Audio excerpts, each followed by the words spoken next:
the expulsion, and the ice the fall of grace. The solid oak wood didn't just creak when the door slammed shut. It sounded like a rifle shot at point-blank range, a definite, dry, violent sound that cut through the harmony of the hymns that could still be heard, muffled from inside the rectory. The sound reverberated in Clara's chest, but it didn't hurt as much as the wind. That November wind on the high plains of Wyoming didn't simply blow. It bit. It ripped the warmth from her skin with the voracity of a hungry animal smelling fresh blood. And Clara, only 16 years old and wearing a thin cotton dress that barely covered her ankles, was the perfect prey. Inside, her father's voice, Reverend Josiah, still thundered, muffled by the walls but clear in her auditory memory. Disgrace. The word hung in the frigid air, condensing along with her trembling breath. There was no mercy, no Christian charity he preached every Sunday from the polished wooden pulpit. There was only biblical judgment, distorted by the wounded pride of a man who loved his reputation in the city more than the flesh of his own flesh.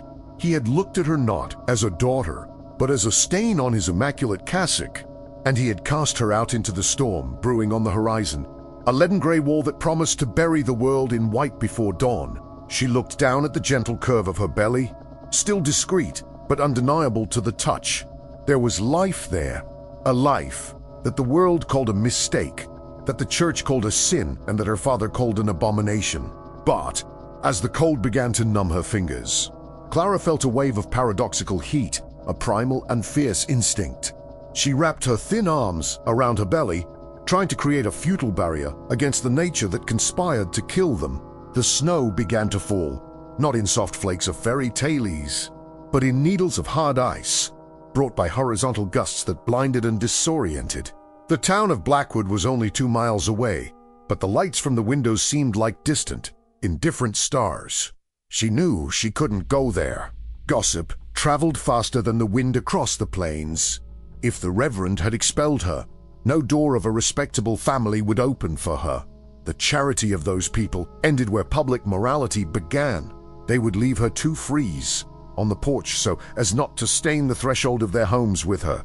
Immorality, hypocrisy has a specific smell. It smells of old incense and rotten wood. And Clara smelled that odor coming from the direction of the town. There was only one direction left, north, to the highlands, where civilization ended and legend began, to the lands of Silas Thorne. The name was whispered in town like a curse or a horror story to frighten children. They said he was a man who had traded his soul for solitude, a rancher who shot first and asked questions first, a brute who lived among wolves and wild cattle. They said he hated people, but the hatred of a stranger seemed, in that desperate moment, less lethal than his father's love. Before taking her first step into the white darkness, Clara looked back one last time. The warm, yellow light from the dining room window, where her family, her mother, her siblings continued their dinner in silence, seemed like another universe, a universe from which she had been surgically removed. The pain of rejection is physical. It's an anchor in your chest that pulls you to the ground. But survival is a spring. On this channel, we don't tell stories about the righteous sleeping in beds of feathers. We tell the story of the broken, those thrown to the wolves who learn to lead the pack. If you understand that true morality lies not in who holds the Bible, but in who reaches out in the storm, this is your place. Subscribe now. Become a witness to this sanctuary, because Clara's story is about to prove that sometimes the devil you fear is the only angel you have left. She turned her back on God's house and walked toward the white hell. The snow already covered her worn boots. The cold penetrated the fabric, touching her skin like a burn. 10 minutes of walking and her feet were already numb. 20 minutes, and the uncontrollable trembling of her body began to give way to a dangerous slowness. The blood was receding, fleeing from the extremities to protect the core, to protect the baby. Nature was making its brutal choice. The road disappeared. Everything was white and gray. The howling of the wind became a constant scream, drowning out her own thoughts. She stumbled on a root hidden by the snow, falling to her knees. The impact was dull, without immediate pain, just a dry shock. She tried to get up, but her legs wouldn't respond. The cold was seductive now. It whispered that it would be easy to close her eyes, that sleep would be warm and sweet. "No, Dot," she whispered, her voice stolen by the wind. "Not by me." She crawled, inch by inch, tearing the skin of her hands on the ice and stone. It was then that she saw, or thought she saw, through the swirling curtain of snow, a light. Not the judgmental yellow light of the city, but a flickering, distant, lonely orange light. Silas Thorne's cabin.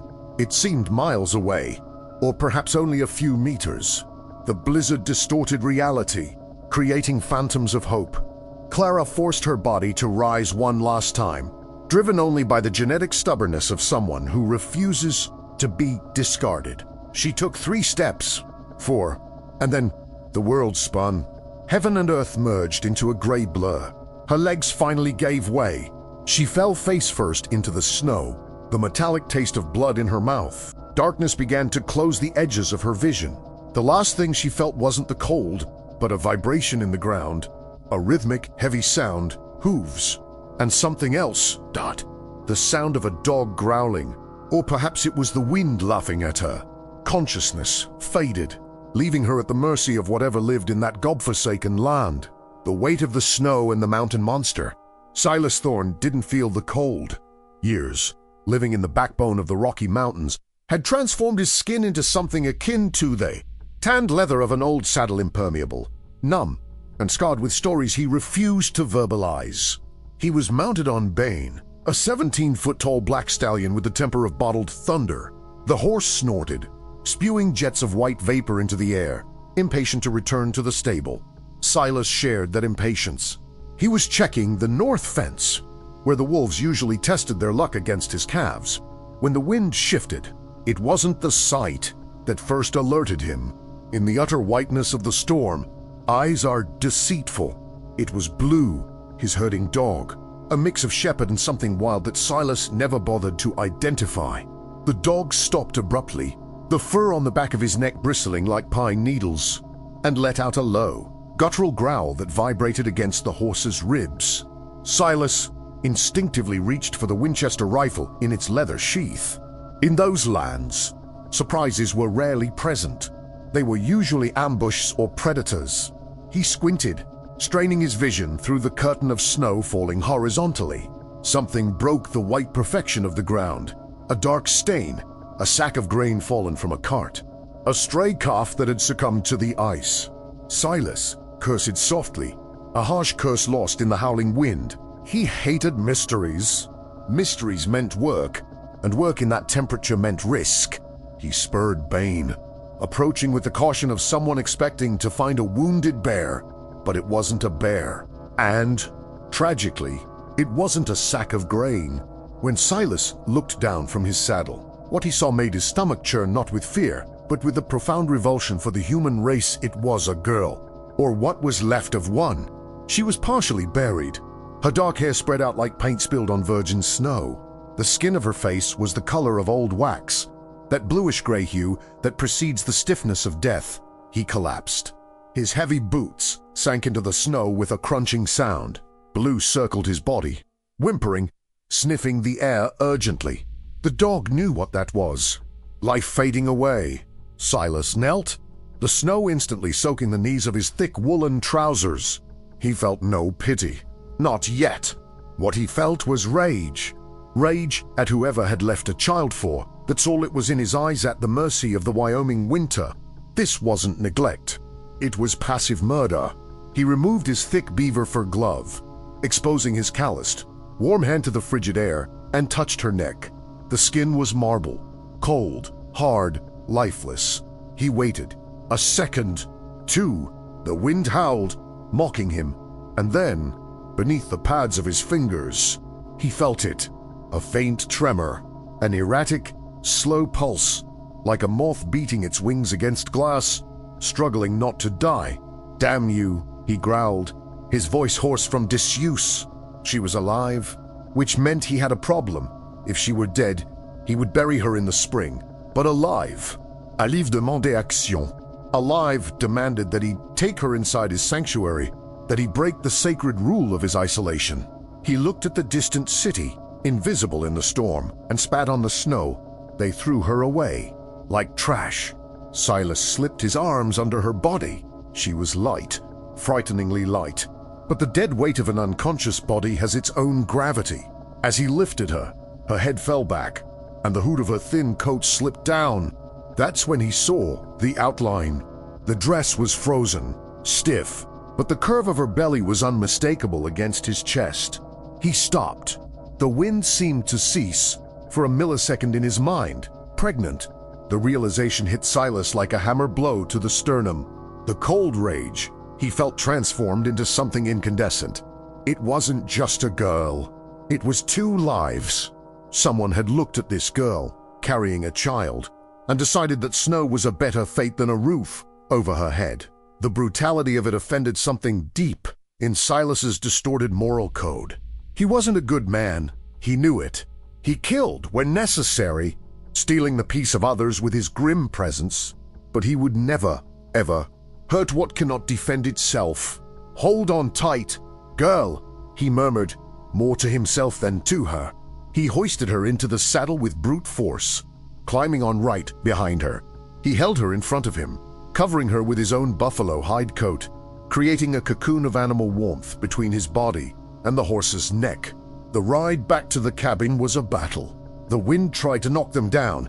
The snow tried to blind them. But Silas knew that land better than the palm of his hand. He navigated the storm, guided by instinct and muscle memory. The cabin emerged from the white shadows like a dark wooden fortress. Smoke billowed from the chimney, a beacon of survival. Silas didn't dismount gracefully. He practically fell from his horse, clutching the girl to his chest as if she were made of shattered glass. He kicked the front door shut. The interior of the cabin was a thermal and sensory shock. The smell of burning pine, strong tobacco, stale coffee, and bacon grease hit them like a solid wall. The heat from the stone fireplace was aggressive compared to the ice outside. Silas carried her directly to the bearskin rug in front of the fire. He laid her there, not tenderly, but with urgent efficiency. Blue came running in, shaking the snow from his fur, and went straight to lick the girl's face. Silas gently nudged him with his boot. Back. He needed to get those wet clothes off her. Now, if the ice melted on her skin, hypothermia would kill her before the heat could save her. He pulled a hunting knife from his waist, a carbon steel blade, sharp enough to shave or gut a deer. He didn't hesitate. He cut through the cheap fabric of her dress, tearing it from top to bottom, exposing her pale, marbled skin to the heat of the fire. He didn't look at her like a man looks at a woman. He looked like a mechanic looks at a broken engine. He searched for black frostbite. He searched for wounds. When he finished removing the soaked layers and wrapped her in thick, rough woolen blankets, he sat on his heels, breathing heavily. He looked at her face, so young, so broken, and then her eyes opened. Not completely, just cracks. Clara saw the world through a hazy tunnel. She felt the heat first a sharp, tingling pain as the blood rushed back to her veins, then the smell of smoke and animal, and then she saw the shadow, a mountain of a man, blocking the light of the fire. He held a knife in his hand. The blade glowed orange with the reflection of the flames. In Clara's delirious and terrified mind, it didn't seem like a rescue. It seemed like the end. The devil had found her, and he was much bigger than her father had described in his sermons. She tried to scream, but only a dry groan escaped her throat. Silas saw the terror in her eyes. He saw how she cowered, trying to protect her stomach, even though she was unaware of her surroundings. He didn't smile. He didn't say it's okay. He just wiped the knife on his pants and stood up, his shadow engulfing her completely. "You didn't die," he said, his voice sounding like stones being ground together. "I still haven't decided if that's good or bad luck for you." He turned his back to her and walked to the iron stove, leaving her alone with the heat, the fear, and the absolute certainty that she had traded the cold hell for an unknown purgatory, awakening in the beast's lair. Clara's consciousness didn't return like a gentle dawn. It returned like a reverse, drowning. She emerged from the darkness gasping, the cabin's hot air burning her lungs accustomed to the ice. The first thing she registered was pain, not a localized pain, but a systemic agony, as if every nerve ending in her body had been sanded with ground glass. Her fingers and toes throbbed feverishly, blood forcing its way through capillaries that had collapsed hours before. She tried to move, but the weight on her was crushing. Blankets. Heavy, rough, smelling of raw wool and something musky dog. Perhaps. Or horse. Panic surged in her chest like a bird trapped in a cage. Where was she? Was hell this hot? She opened her eyes. The ceiling wasn't the cracked white plaster of her room in the rectory. It was dark wooden beams, blackened by years of soot, intertwined like the fingers of a giant. Shadows danced above, cast by a flickering light that came from somewhere to her right. She turned her head, her neck cracking audibly. A rough stone fireplace dominated the wall, its flames roaring with a restrained violence, devouring thick pine logs. And before, it seated in a leather armchair that seemed to have been made from the skin of a prehistoric animal, sat he, Silas Thorne. He wasn't looking at her. He was cleaning a rifle. The movement was hypnotic, mechanical, precise. An oily cloth passed over the bluish metal barrel, back and forth, with a disturbing intimacy. The firelight outlined his profile, a nose broken more than once, a gray, disheveled beard that hid half his face. And eyes that, even in shadow simply intelligence. He looked like a piece of furniture, as old and dangerous as the mountain itself. Clara held her breath, her prey instinct screaming at her to play dead, but her body betrayed her. A violent tremor ran through her limbs, making the blankets rustle. The sound was tiny, but in the quiet of the cabin, it sounded like a scream. Silas's hand stopped. He didn't turn around immediately. He finished wiping the cloth, checked the gun's chamber with a dry, satisfying click-clack, and only then slowly turned his head toward it. "She's awake," he said. It wasn't a question. It was a statement of fact, devoid of any human warmth. His voice was deep, vibrating on the wooden floor beneath her back. Clara tried to speak, but her throat was as dry as parchment. She coughed, a harsh, painful sound. Silas stood. His height was intimidating. He seemed to fill the entire, vertical space of the cabin. He walked to the iron stove in the corner, the sound of his heavy boots echoing like the footsteps of an executioner.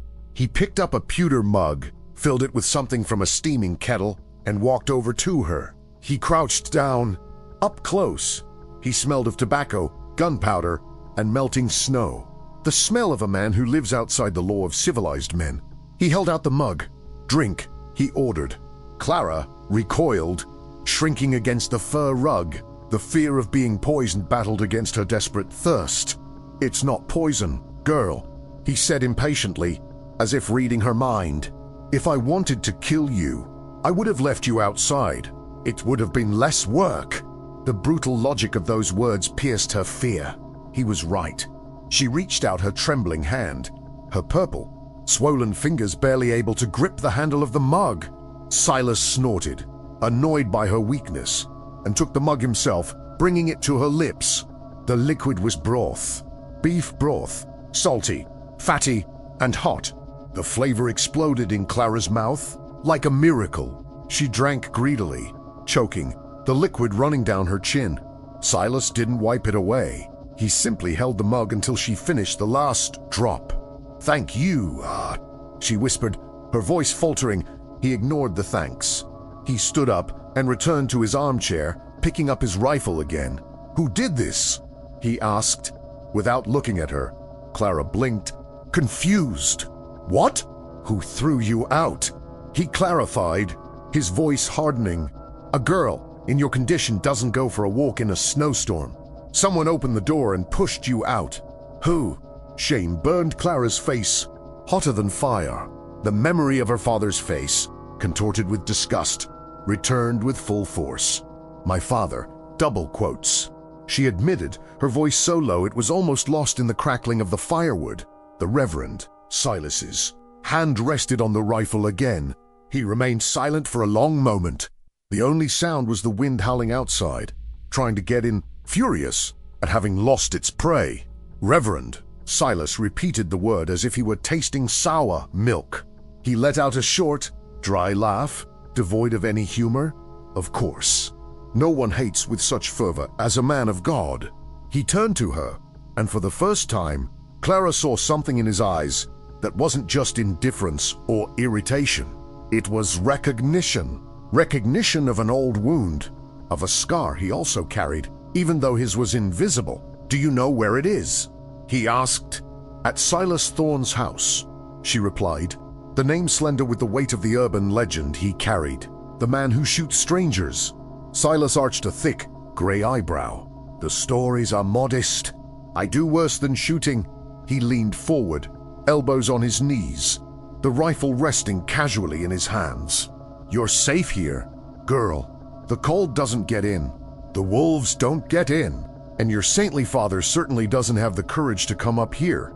He paused, letting the silence weigh heavily. "But don't get used to it. This isn't an orphanage. As soon as the storm passes, you'll leave. Understand?" Clara nodded, feeling hot tears welling up in her eyes. She had nowhere to go, even meant death. But she said nothing. She simply pulled the blankets higher, covering her belly, protecting her child from that harsh man and that cruel world. "I understand," she lied. Silas watched her for another second, his predatory eyes assessing the lie, weighing her vulnerability against the inconvenience of his presence. Then, he leaned back in the armchair and resumed cleaning his weapon. "Sleep," he ordered. "Tomorrow I'll see if your fingers are still useful or if I'll have to cut them off." The phrase hung in the air, horrible and pragmatic. Clara closed her eyes, not to sleep, but to avoid seeing the knife at his waist. She was alive, but in Silas Thorne's world, being alive was only the beginning of the problem. And out there, in the white darkness, something howled, not the wind, but a real, hungry wolf, reminding her that the cabin door was the only thing between her and the teeth of nature. Gangrene of the soul and the first test. The morning brought no sun. It brought only a gray, milky light that seeped through the cracks in the window, revealing the dust, dancing in the still air of the cabin. The storm had ceased its noisy fury, replaced by an oppressive silence, that heavy silence that follows a catastrophe. The snow outside piled up halfway up the window, turning the cabin into a submerged tomb. Clara awoke with a scream caught in her throat. The nightmare had been vivid. Her father, dressed in black, nailing the cabin door shut from the outside, while the fire in the fireplace slowly died down. But when she opened her eyes, the fire was still there, reduced to throbbing red embers. And Silas Thorne wasn't nailing doors shut. He was at the rough wooden table, sharpening a knife. S-H-H-H-K. Shk. S-H-H-H-K. The rhythmic sound of stone against steel was the only music that morning. She tried to sit up. Her body protested, stiff as old wood, but the sharp pain had subsided to a dull, deep throbbing. She looked at her hands. They were swollen, red, with purple bruises on the fingertips. They looked like rotten sausages. The fear of what Silas had said the night before, to see if I'll have to cut them off, made her stomach churn. "Stand up." His voice cut through the air without him stopping sharpening the blade. He didn't look at her. "If you can sit, you can walk. And if you can walk, you can be useful." The brutality of the order shocked Clara. In her previous life, at the rectory, illness was treated with broths, rest, and whispered prayers. Here, illness seemed to be a personal offense to the host. She bit her lip to keep from crying, threw the blankets aside, and placed her feet on the cold wooden floor. Her legs trembled, threatening to give way, but she forced herself to stand, holding onto the edge of the stone fireplace. What do you want me to do?" she asked, her voice weak. Silas stopped sharpening. He tested the knife's edge on his thumb, a thin line of blood appearing instantly. He seemed satisfied. He stood up, walked over to her, and threw a pair of old woolen trousers and an oversized plaid flannel shirt on top of her. They smelled of mothballs and old sweat. "Get dressed. Your Sunday dress is useless here, except for lighting a fire. Then, eat what's in the pot." And then, he pointed the knife at a dark corner of the cabin, where a haphazard pile of firewood lay. Double quotes. "Stack it. Right. I don't want rotten wood mixed with the dry wood." Clara looked at the pile of firewood, then at her swollen, useless hands. It was an impossible task. Her fingers could barely close. "My hands," she began, showing him her purple claws. Silas approached. He grasped her wrist with surprising speed. His grip was firm, but not cruel. He examined her fingers with the clinical eye of someone who has seen too much rotten meat. They're ugly, he agreed, releasing her wrist disdainfully. But the blood needs to circulate. If you just stand there feeling sorry for yourself, gangrene will set in before noon. Pain is good, girl. Pain means the nerves are still alive. Work through the pain, or lose your hands. The choice is yours. He turned his back, grabbed his fur coat and rifle. I'm going to check on the cattle. If I come back and that firewood is still the same, you sleep with the horses tonight. The door opened and closed, bringing in a blast of freezing air that made Clara shiver to her bones. And then she was alone again. She looked at the men's clothes. They were humiliating, gigantic, grotesque, but they were warm. She changed with difficulty, each button an epic battle for her clumsy fingers. When she finished, she looked like a lost scarecrow, her shirt sleeves rolled up 3 times. She ate the rest of the cold stew straight from the pot, using her hands as cuppers, too hungry to care about cutlery. So she faced the firewood. The first log slipped from her numb fingers and fell on her foot. She screamed, a sound of pure, childlike frustration. Tears came, hot and salty. I hate him, she sobbed into the empty room. I hate my father. I hate God. But hatred, like pain, is fuel. She picked up the log again. This time, she used her forearms, hugging the wood to her chest. It hurt. The rough bark scratched the sensitive skin of her wrists. Her fingers throbbed in sync with her heart. But she moved the log, and then another, and other, with each piece of wood she moved. She imagined she was building a barricade, a wall between herself and the world that had rejected her. A log for the father who called her a prostitute. A log for the mother who remained silent. A log for the ladies at church who looked away. Sweat began to trickle down his back. Despite the cold, the pain in his hands turned into a burning, unbearable, but constant heat. The blood was returning. Silas, in his pedagogical cruelty, was right. 2 hours later, the door opened. Silas entered, covered in snow, carrying with him the scent of winter and toil. He stopped, his eyes sweeping the cabin. He looked into the corner. The firewood was stacked. It wasn't perfect, it was crooked. Unstable in places, but it was organized. Dry wood on one side, damp wood on the other. He looked at Clara. She was sitting on the ground, exhausted, clutching her chest, panting. Her face was smeared with soot and dried tears, but her eyes held a new spark. It was no longer the look of a run-over animal. It was the look of someone who had survived being run over and was noting the license plate. Silas didn't praise him. He didn't smile. He just grunted, hung up his coat, and went to the stove. "Is the coffee ready?" he asked. Clara blinked. "No, you didn't order coffee. Next time." "Don't wait for me to tell you," he retorted, helping himself to some water. "Initiative is the only thing that separates the living from the dead up here." He took a sip of water and, for the first time, looked directly into her eyes without a shadow of contempt. "Your hands," he pointed with his chin. "Are they still purple?" Clara looked at them. They were still swollen.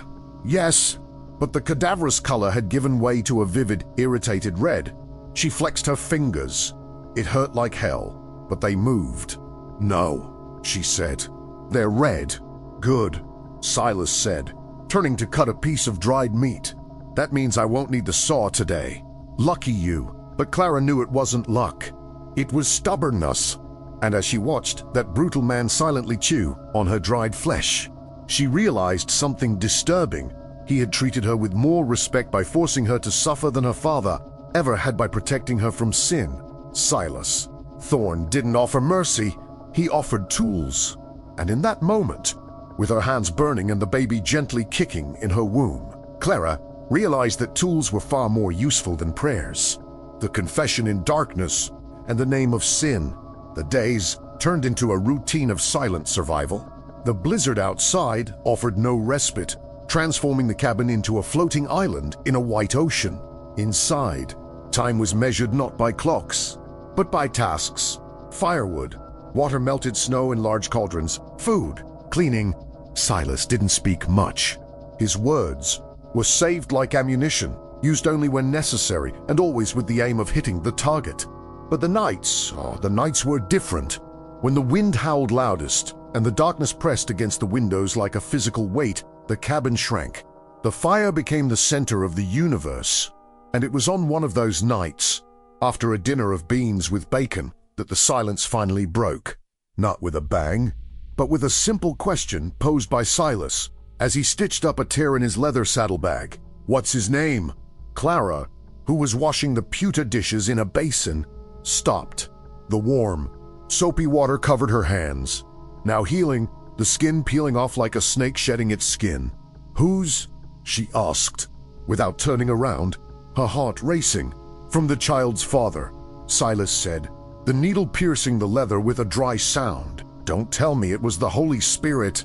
That excuse has already been used and nobody believed it the first time, much less now.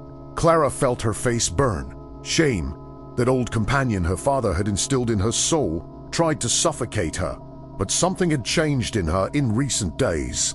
Perhaps it was the thin mountain air, or Silas's honest brutality. The shame seemed less intense here. She turned around, drying her hands on her makeshift apron. "Thomas," she said. The name came out small, fragile. "Thomas Miller, the blacksmith's son." Silas snorted, without lifting his eyes from his work. "Miller, I know his father, a man who charges double for crooked horseshoes. Did the son take after his father?" He said he loved me." Clara insisted, the naivete of those words sounding pathetic even to her own ears now. "He said we were going to run away, that we were going to California." "And where is Romeo now?" Silas asked, pulling at the line with his teeth. "In California." "No," Clara whispered, looking at the wooden floor. "He's in town. When I told him about the baby, he laughed. He said it couldn't be his. He said I must have slept with others." And then her voice faltered, choked with the memory of the humiliation. "Then he told my father, before I could tell him, he told my father that I was trying to seduce him and trap him with a lie." The silence that followed was heavy. Silas stopped sewing. He put the saddlebag aside and looked at Clara. The firelight cast deep shadows on her face, making her look like a gargoyle carved from granite. "So he used you, discarded you, and then threw you to the lions to save his own skin," Silas summarized, his voice devoid of emotion, just cold facts. "A classic coward. The world is full of them, girl. They're like weeds. They grow anywhere. There's a lack of character." He stood up and walked to the window, staring into the impenetrable darkness. "Do you think your father believed him because he's a man?" Silas asked, his back to her. "My father believed him because it was easier," Clara replied, a new bitterness tinging her voice. It was easier to believe his daughter was a sinner than to believe that the blacksmith's son, who donates money for the new church roof, is a liar. "The truth is expensive, Mr. Thorne. My father doesn't like to spend money." Silas tilted his head slightly, a glint of approval in his eyes. That was the first intelligent thing she had said. "You're learning," he murmured. "Innocence is a luxury you can no longer afford. You lost that right the moment that boy touched you. Now you have something more dangerous. You have the truth, and the truth, girl, is the only weapon that never fails. If you have the courage to pull the trigger." He returned to the armchair, picked up a bottle of whiskey from the floor, and took a long swig straight from the neck. He offered her the bottle. Clara hesitated, shocked. Alcohol was forbidden in the Reverend's house. It was the devil's sweat. "It's for the cold," Silas said defiantly, "and to kill the silly girl who believed the blacksmith's son. Drink. The woman who will survive this winter needs to be born tonight." Clara picked up the bottle. The glass was warm from his hand, and she looked timber liquid. Nachi Silas Dummick. She didn't drink. She handed the bottle back. "No," she said firmly. "Not for me. For him." She touched her belly. "I won't poison him with my bitterness." or with his whiskey. Silas looked at her, the bottle suspended in the air. For a moment, Clara thought he was going to get furious, that he was going to yell or hit her for refusing his hospitality. But then, something extraordinary happened. The corner of Silas's mouth twitched. A wrinkle formed around his eyes. He smiled. It was a crooked, rusty smile that seemed to hurt his face, but it was a smile nonetheless. "Stubborn," he said, taking another sip. "Stubborn as a mule. Maybe there's hope for you after all." He placed the bottle on the ground and looked at the fire, his smile fading, replaced by an old melancholy. "I had a daughter," he said suddenly. The words fell across the room like stones on a still lake. Clara held her breaths. She had never imagined Silas as a father. He seemed to have been born from a rock, with no past, no family. Her name was Sarah. He continued, his voice low, speaking to the flames. "She was your age. She had the same look as someone who believes the world is made of promises. One day, a cattle trader passed through here, polite, well-dressed, spoke beautifully.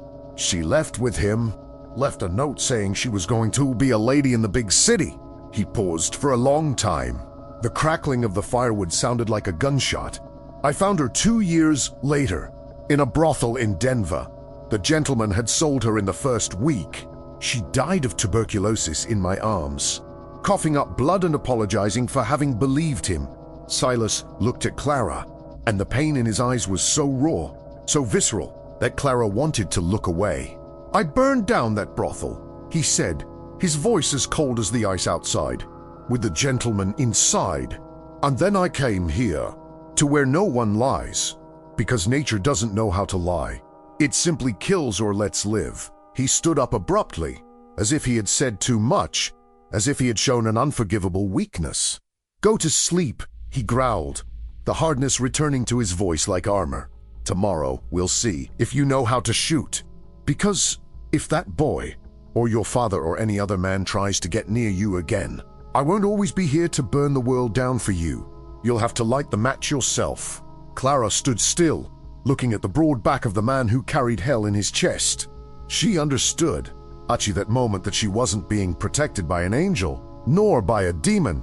She was being protected by a father who had failed, and who was desperately trying not to fail again. "Good evening, Silas," she said softly. It was the first time she had used his name without the "sir." He didn't answer. But when she lay down on her makeshift cot, she saw that he had added more wood to the fire. The cabin was warmer than ever. The lesson of lead and the arrival of the vultures. The storm finally broke on the 7th day.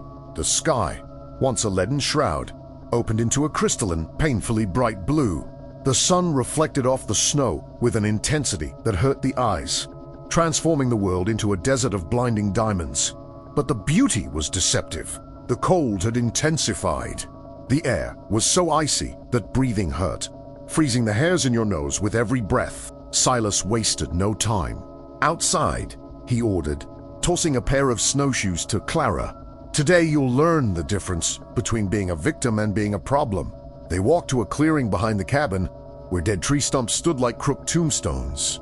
Silas carried his Winchester rifle and an old, heavy Colt Navy revolver with a walnut grip worn from use. He stopped 10 meters from a stump, where he had balanced 3 empty bean cans. "A gun is a tool," he began, his voice echoing in the thin air. "It's not magic. It's not a judge. It's a mechanism. If you respect it, it serves you. Fear it, it kills."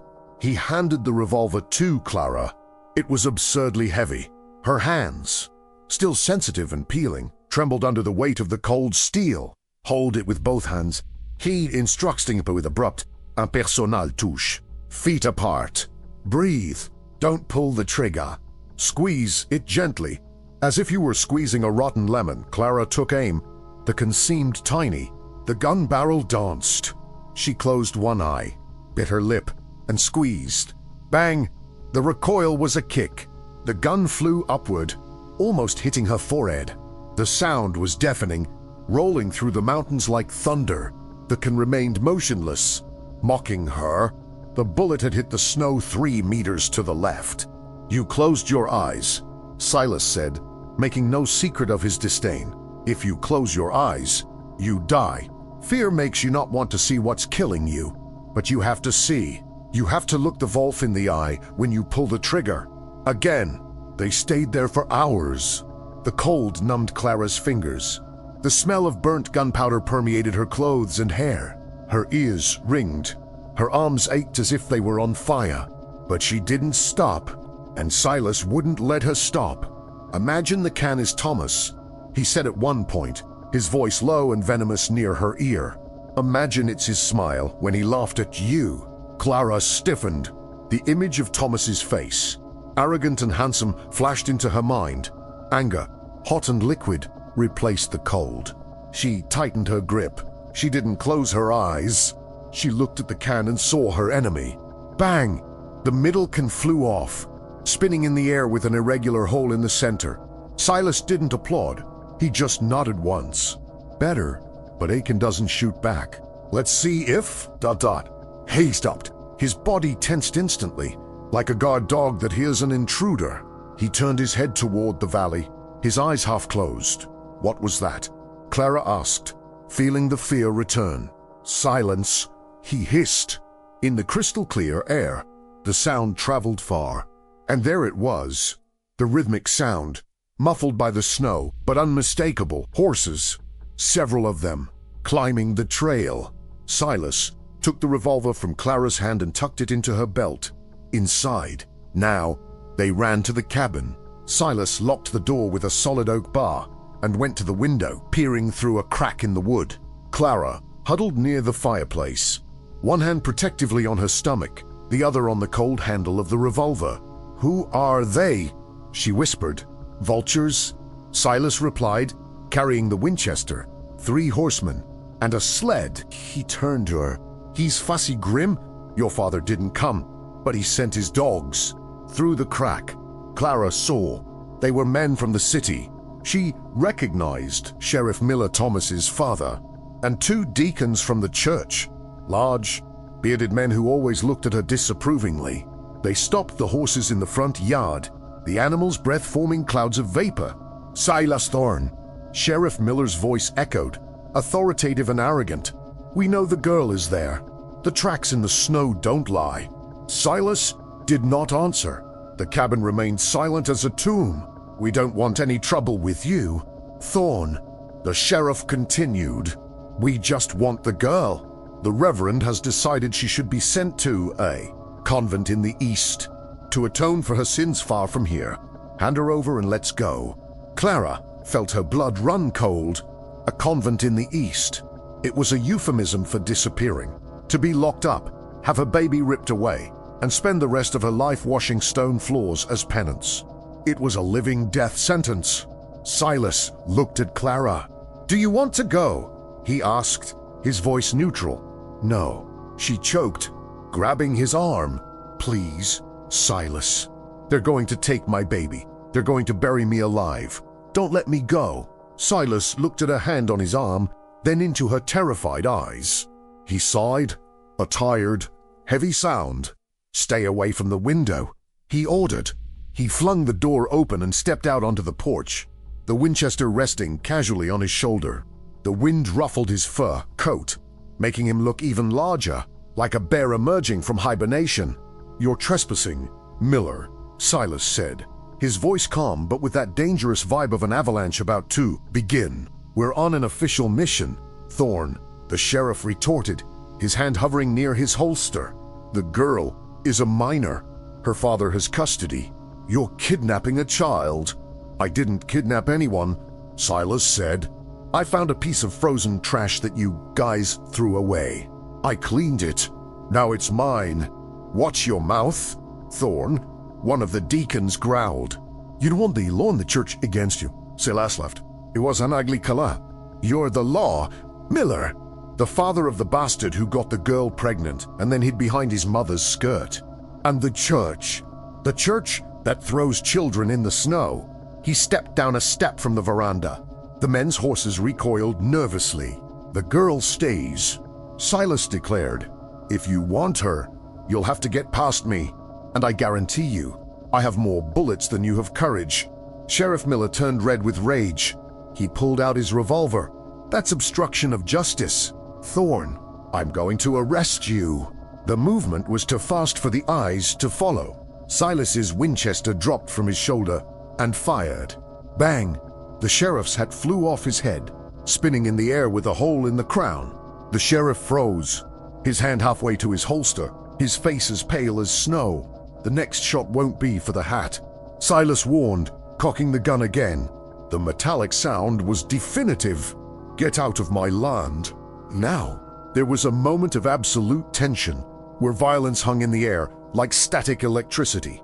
The deacons looked at the sheriff, expecting orders, but fear was etched on their faces.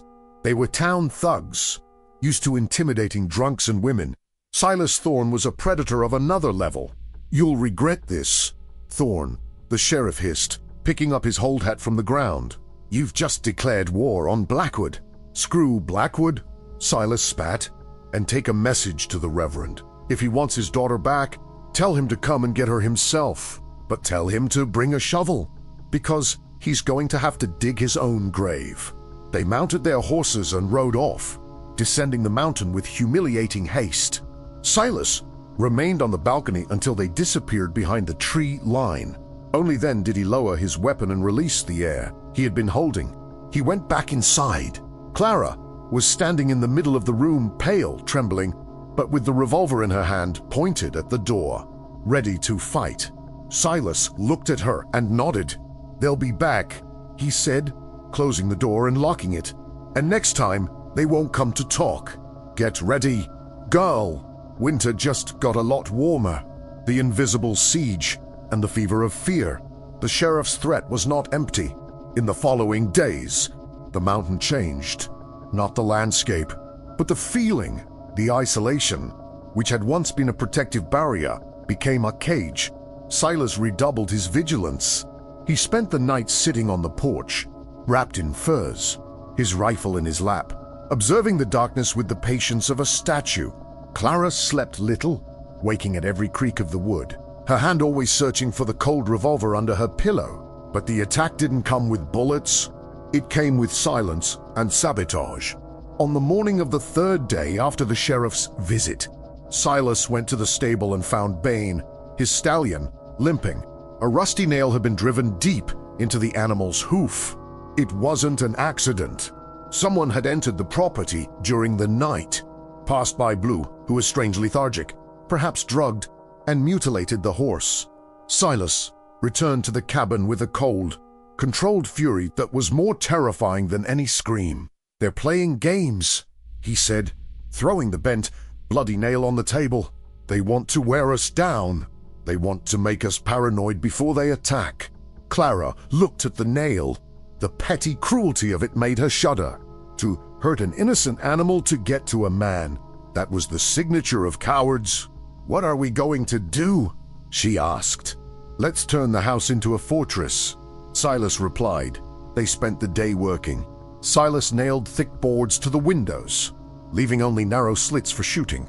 He scattered bare, traps rusty iron jaws at strategic points around the cabin and the stable, hiding them under the soft snow. He taught Clara how to load the Winchester quickly, until her fingers bled from handling the brass cartridges so much. But the real blow came at night. Clara began to feel pain. Not the pains of physical labor, but deep, rhythmic cramps in her lower abdomen. The stress, the fear, the cold. Her body was reacting. She tried to hide it from Silas, biting her lip until she tasted iron, but he noticed. He always noticed. "Are you bleeding?" he asked sharply, seeing her bent over on the table. "No, it's just pain," she groaned. "I think it's too soon. There are still 2 months to go," Silas cursed. He wasn't a midwife. He knew how to pull calves from cows stuck in the mud. He knew how to stitch up bullet wounds. But premature birth, that was unknown and terrifying territory. "Lie down," he ordered, his voice losing its usual harshness and gaining a note of urgency. He helped her onto the cot. He heated stones in the fire, wrapped them in cloths, and placed them at her feet and on her back. He made a tea from willow bark bitter, and a stringent hand forced her to drink it. "Be quiet," he said, sitting down beside her and holding her hand awkwardly. "Don't you dare bring that child into the world now. Not in the middle of a war." Clara squeezed his hand. The pain came in waves, tightening around her womb like a clenched fist. She cried, not from pain, but from fear. Fear of losing the baby, fear of dying and leaving Silas alone against the wolves of the city. "Silas," double quotes she whispered, cold sweat covering her forehead. "If they come, if I can't fight, dot. Shut up," he cut her off, but without anger. "No one will touch you. I promised, didn't I?" And a thorn never breaks a promise, no matter how stupid it is. The night dragged on. Silas didn't leave her side. He told her stories to distract her, stories of ancient hunts, of winters worse than this one, of men who had survived the impossible. His deep, monotonous voice became an anchor for Clara, preventing her from being swept away by pain and panic. In the morning, the pains lessened, the baby calmed down. Clara fell asleep, exhausted. Silas got up, his joints cracking. He had been awake for 48 hours. His eyes burned, red with fatigue. He went to the window and peered through the crack. Nothing, just innocent white snow. But he knew they were out there, watching, waiting. He went out onto the balcony to gather firewood. The cold air woke him up a little. That's when he saw it. In the tree closest to the cabin, a large pine tree about 20 meters away, something was hanging. It swayed gently in the wind. It was a doll, an old, dirty rag doll, with a dress that resembled Clara's. And pinned to the doll's chest, with a kitchen knife, was a note. Silas walked over there, the snow crunching beneath his boots, his rifle at the ready. He tore out the note. The handwriting was crude, scribbled with charcoal. "Fire purifies. Tonight, the witch burns." Silas crumpled the paper in his fist until the knuckles were white. They didn't just want the girl. They wanted a spectacle. They wanted an auto-da-F. They were going to burn the cabin down. He looked at the dry wooden cabin, aged by decades of sun and wind. It was a powder keg waiting for a spark. If they used torches, if they surrounded the house. He went back inside. Clara was awake, looking at him with wide, frightened eyes. "What was that?" she asked, seeing the expression on his face. Silas threw the paper into the fire. He watched the words which burned disappear in the actual flames. "They're coming tonight," he said, his voice calm, the terrible calm of someone who has accepted their fate. "They're going to try to burn us alive." Clara put her hand to her mouth, but they made a mistake. Silas continued, walking to a heavy chest in the corner of the room that he had never opened in front of her. He lifted the lid. Inside, red sticks gleamed, tied together with wire. Dynamite, leftovers from his mining days, years ago. Old, unstable, oozing nitroglycerin, dangerous as the devil. "They think we're rats in a hole," Silas said, picking up a bundle of dynamite with reverent care. "But they've forgotten that cornered rats bite, and we have explosive teeth." He looked at Clara. "Can you walk?" he asked. "I can," she replied, although her legs were trembling. "Great, because we're not going to wait here to be roasted. We're going to prepare a warm welcome for your friends from church. The fire and blood trap." Silas's plan was suicidal, but the alternative to die burned alive like a cornered animal was unacceptable. They spent the afternoon turning the clearing around the cabin into a minefield. Silas buried the dynamite charges in specific spots, covering the fuses with hollow bamboo tubes to protect them from the snow, creating detonation lines that converged on a single point, a shallow trench dug behind the stable, protected by fallen tree trunks. "When the first shot rings out, you run to the trench," Silas instructed Clara, handing her a box of matches and a knife. "Don't look back. Don't stop. If I fall, you light fuses 1 and 2. That will blow up the front of the house and the roadway. It will create a wall of snow and earth between you and them." "And you?" Clara asked, her voice trembling. "I'll be the bait," Silas said, checking the Winchester for the 10th time. "They want to see fear. I'll give them something better. I'll give them a target." Night fell like a heavy shroud. The moon was hidden by dense clouds, which was good for the attackers, but also for Silas's traps. The silence was absolute, broken only by the occasional crackling of freezing trees. They waited. An hour. 2. The cold in the trench was brutal, penetrating Clara's bones despite her furs. Silas was on the cabin's porch, sitting in the rocking chair, smoking an unlit pipe, a motionless silhouette against the darkness. Then, the smell came before the sound. Kerosene, strong, pungent, carried by the wind. Lights appeared on the edge of the forest. Torches, dozens of them. It looked like a profane procession of giant fireflies. There were many, more than Silas had anticipated, not just the sheriff and his deputies, but men from the city, incited by religious fervor and the promise of righteous violence. Ouchie!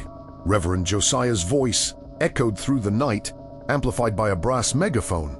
Hand over the sinner and we'll spare your soul, Thorn. The house is already condemned. Silas didn't move. Your soul isn't worth the firewood to burn it. Josiah! Silas shouted back, his voice thundering without a megaphone. Come and get it, if you dare to set foot on my land. A gunshot rang out in the darkness. The bullet struck the porch post, inches from Silas's head, scattering splinters of wood.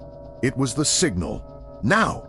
Silas roared, kicking the chair and diving to the side, rolling off the porch and running towards the stable, firing the Winchester blindly towards the torches. All hell broke loose. Gunfire exploded from all sides, illuminating the night with orange flashes. Bullets buzzed like furious wasps, hitting the cabin, shattering windows, piercing the wood. Clara, in the trench, covered her head, sobbing with terror. The noise was deafening.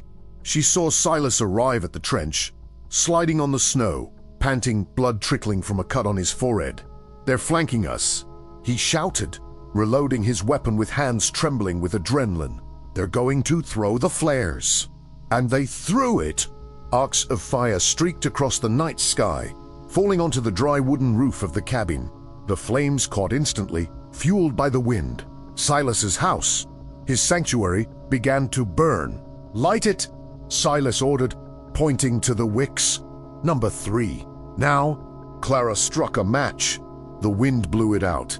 She struck another. It went out too. Damn it! Silas growled, dropping the gun and taking the box from her hands. He struck 3 matches at once, shielding the flame with his body, and touched the wick. The spark shot out, hissing like a fire snake in the snow. Lower your head, Silas shouted, throwing himself on top of Clara and covering her body with his own. Boom!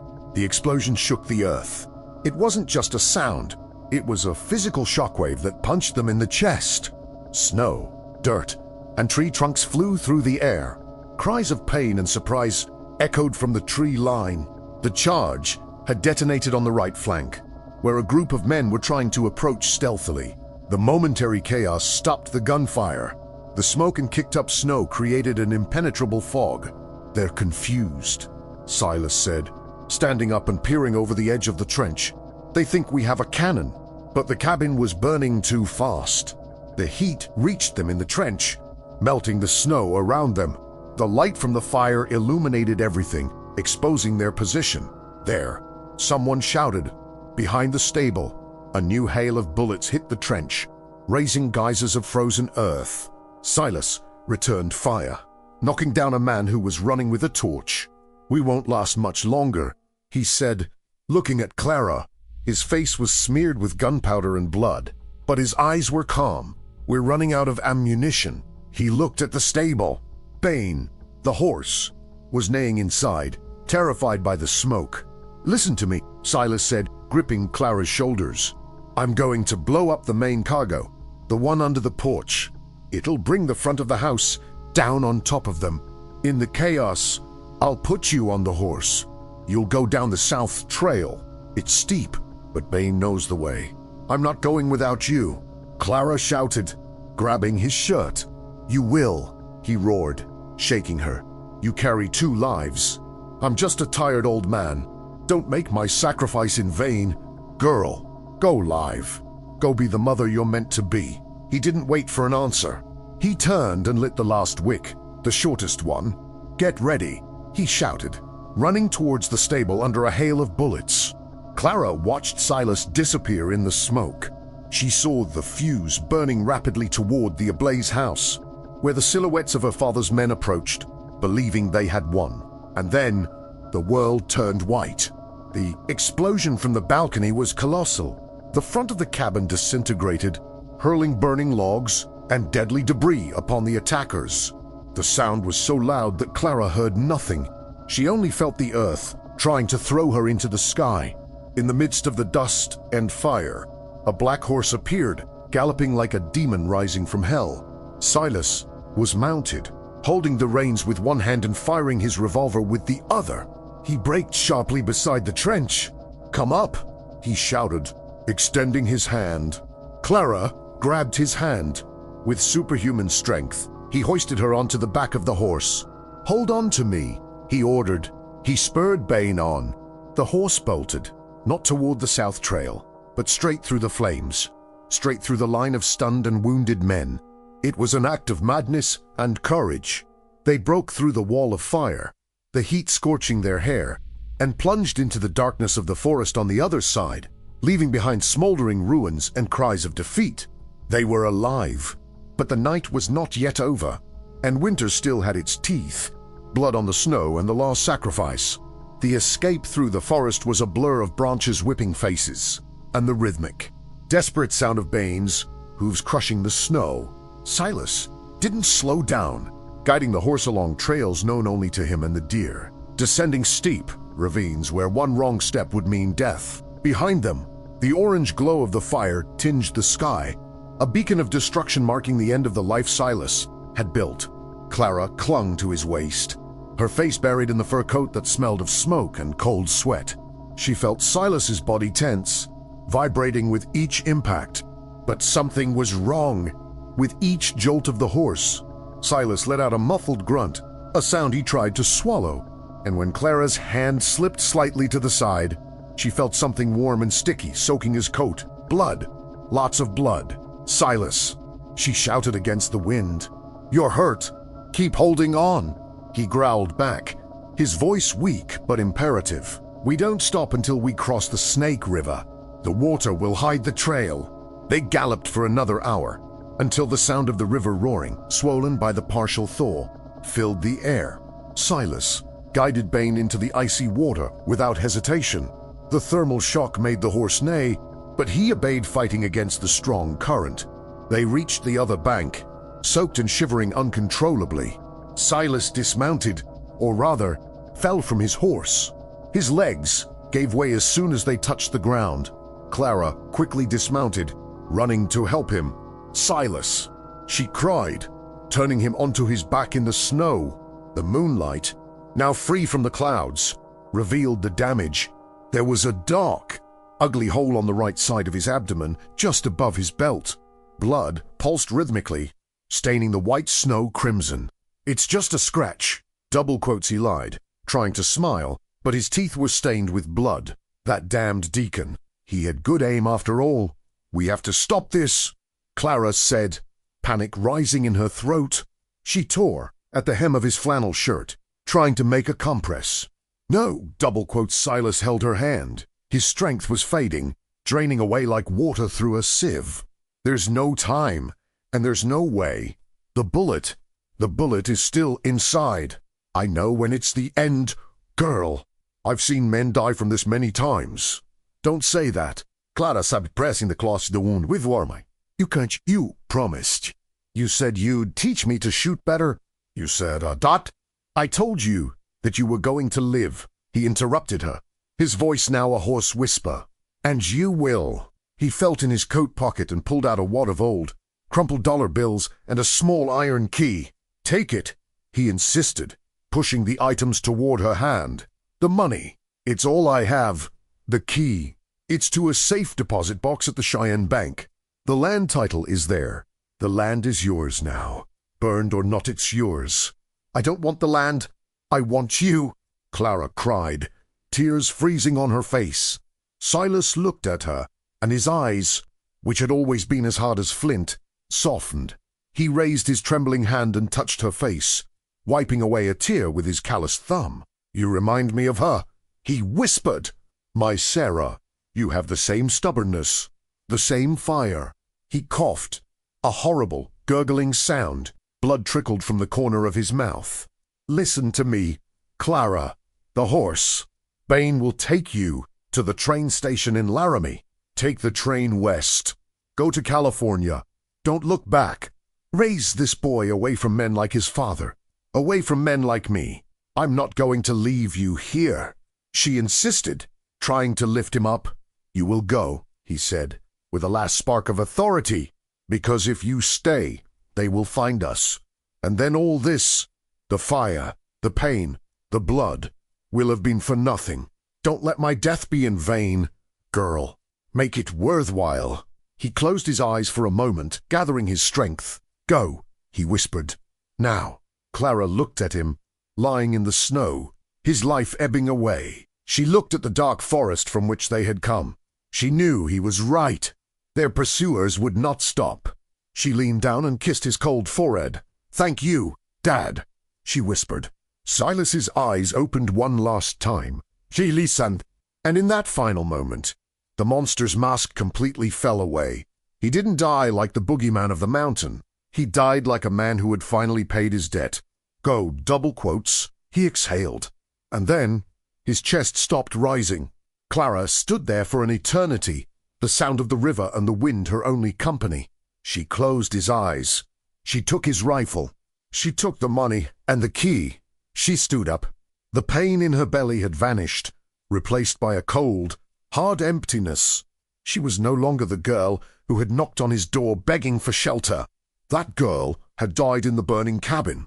The one who rode the black horse that night was a woman forged in fire and tempered in blood. She mounted Bane. The horse sniffed its owner's body one last time and neighed softly, an animal lament. "Come on, boy," Clara said, her voice firm and unwavering. "We have a train to catch." She turned her horse westward and rode away, leaving Silas Thorne to rest beneath the starry sky he loved so much, guarding the passage so that she could live. 5 years later, the California sun was not like the Wyoming sun. It was gold and steady, and now of iris and pine. On a small ranch in the San Joaquin Valley, a woman walked between the rows of young vines, checking the buds with calloused, strong hands. Clara didn't wear silk dresses. She wore work trousers, worn leather boots, and a white linen shirt with the sleeves rolled up. On her hip, there wasn't a corset, but a well-kept leather holster, where rested an old Colt Navy revolver, its walnut handle polished from use. A 4-year-old boy ran among the vines, laughing, chasing an old, lame dog Blue, who had survived that night and traveled with her to the ends of the earth. The boy had dark hair and curious eyes, but there was something in the way he stopped and gazed at the horizon that reminded him of someone else, someone he had never met. "Silas," Clara called. "Don't go too far. Lunch is almost ready." The boy stopped and waved. "Okay, Mom," Clara smiled. She had named her son after the man who had saved him even before he was born. It was the least she could do. She walked to the porch of the modest but solid house she had built with the money from selling her land in Wyoming. On the living room wall, above the fireplace which never ran out of wood, even in summer, was a framed photograph. It wasn't a family photo. It was a clipping from an old, yellowed newspaper. The headline read, "Tragedy in Blackwood. Fire destroys hermit's cabin. Sheriff and deacons injured in mysterious explosion. Silas Thorne's body found. Missing girl presumed dead." Clara touched the glass of the picture frame. Presumed dead. It was the best protection she could have. To the world, Clara, the Reverend's disgraced daughter, had died in the fire. The woman who lived there was Clara Thorne, widow, landowner, and mother. She sat on the porch, wiping the sweat from her brow. Life wasn't easy. The work was hard, but it was hers. No one told her what to wear, what to think, or whom to obey. She owed that to a man who had taught her that freedom isn't given. It's taken, sometimes by force, sometimes with dynamite. Little Silas ran to the balcony, clutching a shiny stone he had found. "Mom, look. Is it gold?" he asked, his eyes shining. Clara picked up the stone. It was just pyrite, fool's gold, but she smiled and gave it back to him. Maybe, "Son, but remember what I told you. What is worth more than gold?" The boy became serious, reciting the lesson he had heard 1,000 times. A man's word and his aim. Clara laughed and ruffled his hair. "That's right. Now go wash your hands. Handle the soap. I don't want gangrene in this house." As the boy ran inside, Clara looked east, toward the distant mountains that concealed her past.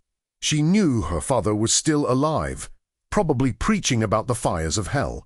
She knew that Thomas, her son's biological father, was probably married to some respectable young woman living a comfortable lie. She felt no hatred. Hatred demands energy, and she needed all her energy for the vines, and for the boy she felt only a distant pity. They lived in gilded cages of hypocrisy. She lived on the earth, with dirty hands and a clean soul. She looked at the revolver on her hip. The tool, the judge, the mechanism. "Thank you, old bear," she whispered to the wind coming from the sea, and for a moment, just for a moment, she swore she could smell tobacco and gunpowder in the clean California air. A ghostly presence, watchful and protective, ensuring the firewood was dry and the gun was loaded. She rose, the matriarch of her own dynasty, and entered her house. The door closed with a solid, secure sound, and outside, the sun continued to shine upon the sanctuary she had built upon the ashes of her suffering. Clara and Silas's story isn't just about surviving in the snow. It's about the courage to burn away the life others expect of you in order to build the life you deserve. Many of us are trapped in invisible blizzards' judgments, expectations, fears. Silas Thorne teaches us that sometimes the only way to warm up is by setting fire to everything that holds you back. If you believe that true honor lies not in those who judge, but in those who protect. If you believe that everyone deserves a second chance, even if they have to fight for it tooth and nail, then you are part of this sanctuary. Don't leave without leaving your mark. Subscribe to the channel. Become a guardian of these stories. And in the comments, say, "I choose gunpowder," if you two would fight to the end for those you love. The bonfire is lit. The next tale of redemption is already being written. Until then, keep your gunpowder dry.